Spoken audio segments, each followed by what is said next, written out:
اور بعض روایتوں اور تاریخوں میں صرف عمر سعد ابن زیاد کا ذکر ہے، لیکن بعض میں شمر کا بھی ذکر ہے۔ ان تینوں کے سر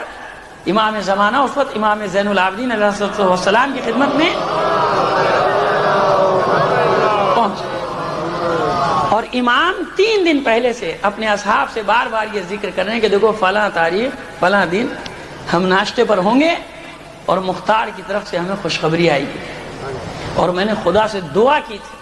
کہ پروردگار عاشور کے دن میں نے دعا کی تھی کہ پروردگار مجھے موت نہ دینا جب تک میں اپنے بابا کے قاتلوں کا ظاہری انجام نہ دیکھ لوں، یعنی اس دنیا میں ان کے سر نہ دیکھ لوں، اسی طرح سے جب تک مجھے دنیا سے نہ اٹھانا، یہ امام کی دعا تھی۔ وہ کہا کہ فلاں ٹائم پہ یہ سر آئیں گے اور میں ناشتے پر ہوں گا، تو جناب محمد حنفیہ نے اپنے بھتیجے کے نام خط لکھا اور اس کے ساتھ یہ تمام ان ملونوں کے سر روانہ کیے۔ تو صبح کے وقت اپنے اصحاب کے درمیان بیٹھے ناشتے مصروف ہے کہ یہ سر لے کر پہنچے قاصد آپ کی خدمت میں، اور تاریخ کہتی کہ اتنے خوش ہوئے امام کہ نہیں ہر ایک نے کبھی اس سے پہلے اتنا خوش نہیں دیکھا تھا۔ جیسے انسان ہوتا ہے نا بے ساختہ بار بار سجدے شکر ادا کرتے ہیں، بار بار مختار کو دعائیں دیتے ہیں، اور یہ جملے زبان سے ادا ہوتے ہیں کہ اس سے زیادہ شیریں لمحات میں اپنی زندگی میں تصور نہیں کر سکتا، اتنے زیادہ اچھے لمحات۔ تو آپ کی عادت تھی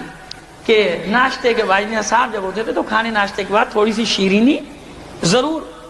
آتی تھی، اور اس سے سب تو آج انتظار کریں، لیکن بار بار ان سروں کو دیکھ رہے ہیں اور خوشی کا اظہار کر رہے ہیں۔ تو کسی نے سوال بھی کر لیا امام سے کہ مولا فرزند رسول آپ کھانے کے بعد کچھ شیرینی منگایا کرتے ہیں، آج وہ شیرینی نہیں آئی، ہم سب کو انتظار ہے۔ کہا کہ مگر اس سے بھی زیادہ شیرینی کسی چیز میں ہو سکتی ہے جو میں آج ان اپنے بابا کے قاتلوں کے سروں کو دیکھ کر جس لذت کا میں احساس کر رہا ہوں، جس شیرینی کا میں احساس کر رہا ہوں، مگر دنیا میں اس سے زیادہ بھی حلاوت اور شیرینی کسی چیز میں ہو سکتی ہے۔ تو آپ اس سے اندازہ لگائیں کہ سید سجاد کے دل پر کیسا داغ تھا اپنے بابا کی مظلومیت کا، اور اٹھ کے اسی وقت حرم میں آئے، گھر میں آئے، داخل ہوئے۔ یہ اتنا معمولی کارنامہ نہیں ہے عزیزو مختار کا، ذرا تصور کریں، امام ہے، معصوم ہے، جو 35 سال بعد میں بھی روتا رہا خون کے آنسو، اس وقت یہ کیفیت ہے امام کی کہ فوراً اپنے حرم میں داخل ہوئے اور آواز دے کر بیویوں سے کہتے ہیں کہ اپنے سوگ بڑھا دو، اپنے سروں میں تیل ڈالو،